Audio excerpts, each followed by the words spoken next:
Hi viewers, welcome to my textile. வீடியோக்குள்ள போகிறதுக்கு முன்னாடி நம்மளோட சேனலை சப்ஸ்கிரைப் பண்ணாதவங்க சப்ஸ்கிரைப் பண்ணிட்டு கொஞ்சம் சப்போர்ட் பண்ணுங்க. வாங்க வீடியோக்குள்ள போகலாமா? கார்த்தி ரேவதி சீரியல்ல என்ன பரபரப்பா போயிட்டு இருக்குன்னு பார்க்கலாமா? கார்த்தி ரேவதி ரொம்ப சந்தோஷமா பரமேஸ்வரி பாட்டி வீட்டுக்கு போறாங்கன்னே சொல்லலாம். உடனே நம்ம பரமேஸ்வரி பாட்டி என்ன நடந்துச்சு ஏது நடந்துச்சு அப்படின்னு சொல்லிட்டு கேட்டு தெரிஞ்சுக்கிறாங்க. பாருமா ரேவதி, கார்த்தி பத்தின உண்மை உனக்கு எல்லாமே தெரிய வந்துருச்சா? உனக்கு பழசெல்லாம் ஞாபகம் வந்துருச்சா அப்படின்னு சொல்லி கேட்டுட்டு இருக்கும் போது நம்ம ரேவதி சொல்றாங்க, எனக்கு கார்த்தி மாமாவோட ஞாபகம் எல்லாம் எப்படி வந்துச்சுன்னு தெரியுமா அப்படின்னு சொல்லிட்டு நடந்த எல்லா விஷயத்தையுமே நம்ம பரமேஸ்வரி பாட்டி கிட்ட சொல்லிட்டு இருக்காங்கப்பா இந்த ரேவதி. உடனே பரமேஸ்வரி பாட்டிக்கு இதெல்லாம் கேட்டுட்டு தூக்கி வாரி போட்டுச்சுன்னே சொல்லலாம். என்ன ரேவதி சொல்லிட்டு இருக்க? இது ஈஸ்வரி உனக்கு கல்யாணம் ஆயிடுச்சுன்னு உனக்கு தெரிஞ்சதுக்கு அப்புறம் உன்னை வெளியூருக்கு அனுப்பலான்னு இவ்வளவு தூரம் பண்ணிருக்காளா? இவ அப்படியே இருக்காளே, கொஞ்சம் கூட மாறவே மாட்டாளா அப்படின்னு சொல்லிட்டு ஒரு பக்கம் பரமேஸ்வரி பாட்டி ரொம்ப ஃபீல் பண்ணிட்டு இருக்க. உடனே நம்ம கார்த்திய ரேவதியை பாட்டி ஃபீல் பண்றத பார்த்துட்டு சொல்றாங்க, பாட்டி நீங்க ஒன்னும் கவலைப்படாதீங்க பாட்டி, கூடிய சீக்கிரம் எல்லாமே வந்து சரியாயிடும் அப்படின்னு சொல்லிட்டு இருக்க. உடனே பரமேஸ்வரி பாட்டி சொல்றாங்க, நானும் இந்த ரெண்டு குடும்பமும் எப்படியாவது ஒண்ணு சேர்ந்துரும் அப்படின்னு சொல்லி நினைச்சிட்டு இருக்கேன். ஆனா கடைசி வரைக்கும் ஒண்ணு சேரவே சேராது போல அப்படின்னு சொல்லிட்டு ரொம்ப ரொம்ப ரொம்ப ஃபீல் பண்றாங்கப்பா பரமேஸ்வரி பாட்டி. அவளோட மனசு எப்பதான் மாறும்னு தெரியல, அவளோட புடிவாத குணத்துக்கு அவளை எங்க போய் நிறுத்த போதோ தெரியல அப்படின்னு சொல்லிட்டு பரமேஸ்வரி பாட்டி சொல்லிட்டு இருக்க. சரி ரேவதி, இவ்வளவு நாளா நீ என் வீட்டுக்கு பேத்தியா தான் வந்திருக்க, ஆனா இப்ப இந்த வீட்டுக்கு மருமகளா நீ வந்திருக்க, அதனால உன் கையால விளக்கேத்துமா அப்படின்னு சொல்லிட்டு நம்ம கார்த்தி ரேவதியும் விளக்கேத்துறாங்கன்னே சொல்லலாம். அது மட்டும் இல்லாம நம்ம கார்த்தி ரேவதியும் பரமேஸ்வரி பாட்டி காலில் விழுந்து ஆசீர்வாதமும் வாங்குறாங்க. உடனே பரமேஸ்வரி பாட்டி சொல்றாங்க, இங்க பாருமா ரேவதி, கூடிய சீக்கிரமே நீ எனக்கு ஒரு பேரனோ பேத்தியோ பெத்து கொடுக்கணும் அப்படின்னு சொன்ன உடனே நம்ம ரேவதி இதை கேட்டுட்டு வெக்கப்பட்டுட்டு போறாங்கப்பா. இந்த பக்கம் நம்ம ஈஸ்வரி இருக்காங்க இல்லையா, பயங்கர கோவத்தோட உச்சில இருக்காங்கன்னே சொல்லலாம். ரேவதி என்ன மீறி போயிட்டால, எப்படியாவது ரேவதியை திரும்பி இந்த வீட்டுக்கு கூட்டிட்டு வரணும், ஆனா எப்படி கூட்டிட்டு வருது அப்படின்னு சொல்லிட்டு ஓவர் திங்கிங்ல இருக்காங்கன்னே சொல்லலாம் நம்ம ஈஸ்வரி. அதுக்கு இந்த சந்திரா சொல்றாங்க,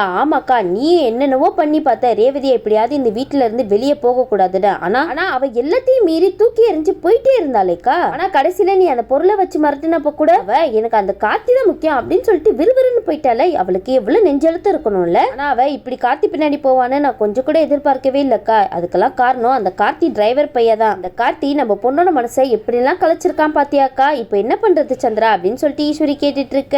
ரேவதியா அந்த கார்த்தியோட சேர்ந்து ஒரு நாள் கூட வாழவே விடக்கூடாது அப்படின்னு சொல்லிட்டு போய் இந்த சந்திரா கிட்ட போய் ஐடியா கேட்கறாங்க. அப்ப இந்த ஈஸ்வரி அப்ப நம்ம சந்திரா சொல்றாங்க, அக்கா அந்த கார்த்தி பையன் நம்ம ரேவதியை டிவோர்ஸ் பண்ண பேப்பர் உன் கையில தானே இருக்கு, அதை எடுத்துட்டு போயிட்டு அவன் மேல ஒரு கம்ப்ளைண்ட் கொடுத்துருவோம். இந்த மாதிரி எங்களோட பொண்ணை ஏமாத்தி இங்க இருந்து இழுத்துட்டு போயிட்டான் அப்படின்னு சொல்லிட்டு அவன் மேல மட்டும் ஒரு புகார் கொடுத்தோன்னு வச்சுக்கோங்க, அதுக்கப்புறம் எல்லாத்தையும் அவங்க பாத்துப்பாங்கக்கா அப்படின்னு சொன்ன உடனே நம்ம ஈஸ்வரிக்கு சந்தோஷத்தை பார்க்கணுமே முகத்துல. சந்திரா சூப்பரான ஐடியா கொடுத்துருக்க சந்திரா அப்படின்னு சொல்லிட்டு உடனே அந்த பேப்பர் எங்க இருக்கு போய் எடுத்துருவா அப்படின்னு சொல்லிட்டு வேகமா அவசரப்படுறாங்கப்பா இந்த ஈஸ்வரி சந்திராவும். அப்படின்னு சொல்லிட்டு ஒரு பக்கம் சந்திராவும் ஈஸ்வரி அந்த பேப்பரை எடுக்க, இன்னொரு பக்கம் நம்ம ரோகிணி மயில் வாகனம் நம்ம பரமேஸ்வரி பாட்டி வீட்டுக்கு தான் போறாங்க. உடனே நம்ம ரேவதி வந்து மயில் வாகனத்துக்கிட்ட கேட்கறாங்க, மாமா நான் போனதுக்கு அப்புறம் அங்க என்ன மாமா நடந்துச்சு அப்படின்னு சொல்லி கேட்டுட்டு இருக்கும் போது மயில் வாகனம் சொல்றாங்க, ரேவதி நீ போனதுக்கு அப்புறம் அங்க என்ன நடந்துச்சுன்னு தெரியுமா, ஒரு பூகம்பமே வெடிச்சிருச்சுன்னு சொல்லலாம். ஆனா உங்க அம்மா உங்க ரெண்டு பேரும் சேர்ந்து வாழவே விடக்கூடாது அப்படின்னு சொல்லிட்டு ஒரு முடிவுல மட்டும் இருக்காங்க. இதுக்கப்புறம் அவங்க என்ன பண்ண போறாங்க ஏது பண்ண போறாங்கன்னு நினைச்சு பார்க்க கூட பயமா இருக்கு அப்படின்னு சொல்லிட்டு இருக்க. அப்ப நம்ம கார்த்திகிட்ட வந்து மயில் வாகனம் சொல்றாங்க, இங்க பாரு சகல என்ன நடந்தாலும் சரி நீ ரேவதியை மட்டும் பிரிஞ்சிராத அப்படின்னு சொல்லிட்டு இருக்க. உடனே வந்து பரமேஸ்வரி பாட்டி சொல்றாங்க, அவளுக்கு ஏன் தான் மனசு மாறவே மாட்டேங்குதோ தெரியல அப்படின்னு சொல்லிட்டு இந்த பக்கம் மயில் வாகனமும் ரோகிணி எங்களுக்கு டைம் ஆயிடுச்சு நாங்க கிளம்புறோம் அப்படின்னு சொல்லிட்டு கிளம்பும் போது கரெக்டா அந்த இடத்துக்கு நம்ம ஈஸ்வரியும் சந்திரகலாவும் வராங்க.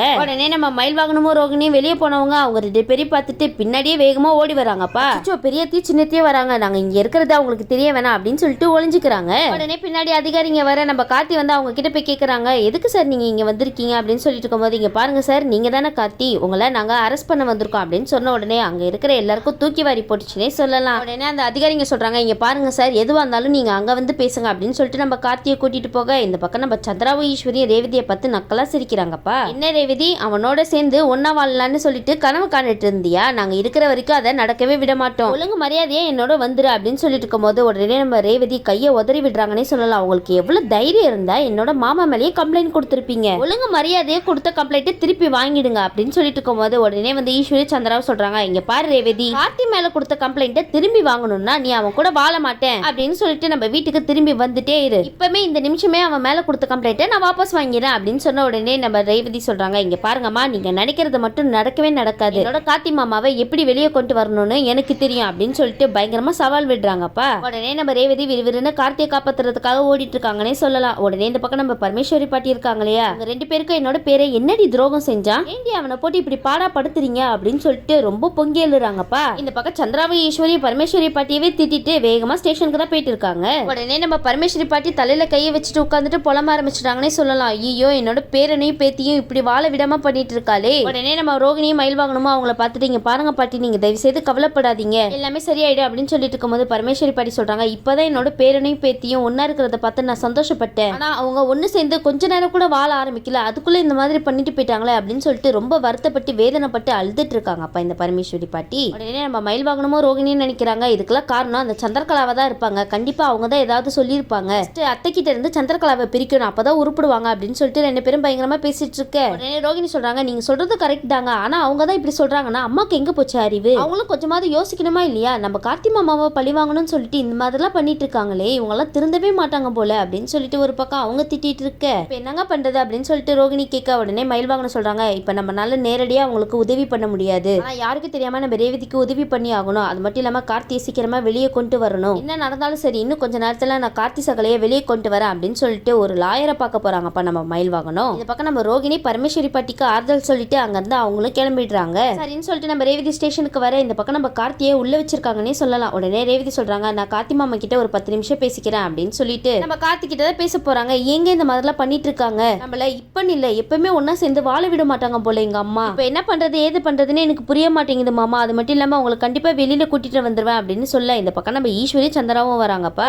நம்ம ஈஸ்வரி வந்து ரேவதி கிட்ட சொல்றாங்க, இங்க பாரு ரேவதி, இப்ப கூட ஒண்ணு கெட்டு போகல, அந்த கார்த்தி டிரைவர் பையில விட்டுட்டு வீட்டுக்கு வந்துரு, நீ மட்டும் வந்துட்டேன்னு வச்சுக்கோங்க, அவன் மேல இருக்கிற கம்ப்ளைண்ட்டை உடனடியா நான் வாபஸ் வாங்கிடுறேன் அப்படின்னு சொல்லிட்டு ஒரு பக்கம் ஈஸ்வரி சொல்ல. உடனே அதிகாரி கிட்ட வந்து ரேவதி கேக்குறாங்க, இவங்க என்னன்னு சொல்லி கம்ப்ளைண்ட் கொடுத்தாங்க அப்படின்னு சொல்லி கேட்டுட்டு இருக்கும் போது இந்த மாதிரி கார்த்தி சார் உங்களை தூக்கிட்டு வந்துட்டாரு அப்படின்னு சொல்லிட்டு கம்ப்ளைண்ட் கொடுத்திருக்காங்க மேடம், அவர் மேல கம்ப்ளைண்ட் கொடுத்துறாங்கன்னு சொல்லிட்டு அவங்கள கூட்டிட்டு வந்துட்டீங்களே, ஓ நீங்க என்ன கூப்பிட்டு தானே விசாரிச்சிருக்கணும், நான் ஆமா இல்ல ஏதாவது ஒரு வார்த்தை சொன்னேன்னா, அது மட்டும் இல்லாம அவங்க கொடுத்த கம்ப்ளைண்ட் எல்லாமே போய் மாமா கூட ஒன்னா சேர்ந்து வாழணும்னு சொல்லிட்டு நானே தான் இந்த முடிவை எடுத்தேன், என்ன யாரும் கடத்திட்டு போகல, யாரும் வற்புறுத்தியும் கூட்டிட்டு போல அப்படின்னு சொல்லிட்டு இருக்கும் போது நீங்க எப்படி இந்த கம்ப்ளைண்ட் எடுக்கலாம், ஒழுங்கு மரியாதை எங்க மாமாவை வெளியே விட்டுருங்க, இல்லைன்னா நான் போராட்டம் பண்ணுவேன் அப்படின்னு சொல்லிட்டு அதிகாரியே மிரட்டுறாங்கன்னு சொல்லலாம் நம்ம ரேவதி. அது மட்டும் இல்லாம அதிகாரிங்க வந்து ஈஸ்வரி கிட்ட சொல்றாங்க, என்ன மேடம் உங்க பொண்ணு பாட்டுக்கு இங்க வந்துட்டு போராட்டம் பண்ணுவேன் அது பண்ணுவேன் இது பண்ணுவேன்னு சொல்லி பேசிட்டு இருக்காங்க, நீங்க கம்ப்ளைண்ட் கொடுத்தனால தானே அவரை அரெஸ்ட் பண்ணோம், அது மட்டும் இல்லாம உங்க பொண்ணு எதை சொல்லிட்டு இருக்காங்க, நீங்க என்னன்னா என்னோட பொண்ணை கடத்திட்டு போயிட்டாங்க தூக்கிட்டு போயிட்டாங்க அப்படின்னு சொல்லிட்டு கம்ப்ளைண்ட் கொடுத்தீங்க, ஆனா அவங்க என்னன்னா வேற மாதிரில சொல்லிட்டு இருக்காங்க, பொண்ணு தன்னோட விருப்பத்தோட தான் அவங்க கூட போனேன் அப்படின்னு சொல்றாங்க, அப்பனா உங்களோட கம்ப்ளைண்ட் செல்லாது அப்படின்னு சொல்லிட்டு இருக்கும் போது உடனே தூக்கி வாரி போடுச்சுன்னே சொல்லலாம் நம்ம ஈஸ்வரிக்கும் சந்திரகலாக்கும். அது மட்டும் இல்லாம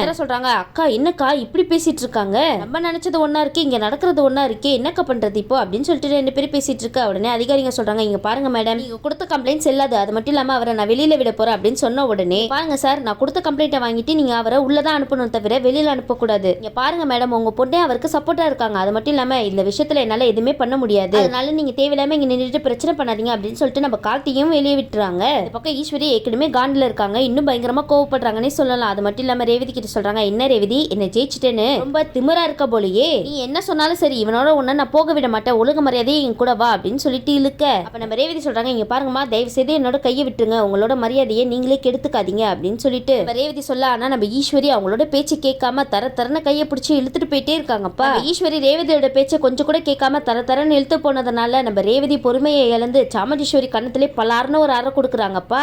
கொஞ்சம் கூட எதிர்பார்க்கவே இல்ல சந்திரகலானே சொல்லலாம், வாயில கை வச்சுட்டு அப்படியே திகச்சு போய் நிக்கிறாங்கப்பா. அது மட்டும் இல்லாம இந்த பக்கம் கார்த்தி அதை பார்த்துட்டு இன்னும் ஷாக் ஆகி நிக்கிறாங்க. நம்ம ரேவதி ஈஸ்வரி சந்திராவையும் பார்த்துட்டு, இதுக்கு மேலே நீங்க ஏதாவது பிரச்சனை பண்ணீங்க இங்க நடக்கிறதே வேற, உங்க மரியாதையை நீங்களே காப்பாத்திட்டு இங்க இருந்து கிளம்பி போயிடுங்க அப்படின்னு சொல்லிட்டு கார்த்தியோட கையை பிடிச்சு கூட்டிட்டு போயிட்டு இருக்காங்களே சொல்லலாம் நம்ம ரேவதி. இதை உங்ககிட்ட இருந்து கொஞ்சம் கூட எதிர்பார்க்கவே இல்ல, எங்களுக்கு மட்டும் இல்ல எல்லாருக்குமே ட்விஸ்ட் கொடுத்துட்டீங்கன்னே சொல்லலாம். சரிங்க, இதுக்கப்புறம் கதையை எப்படி கொண்டு போறாங்கன்னு வெயிட் பண்ணி பார்க்கலாம். இந்த வீடியோ உங்களுக்கு பிடிச்சிருந்துச்சுன்னா மறக்காம மெட்ரா ஸ்டைல லைக் பண்ணுங்க, ஷேர் பண்ணுங்க, சப்ஸ்கிரைப் பண்ணிடுங்க. தேங்க்யூ.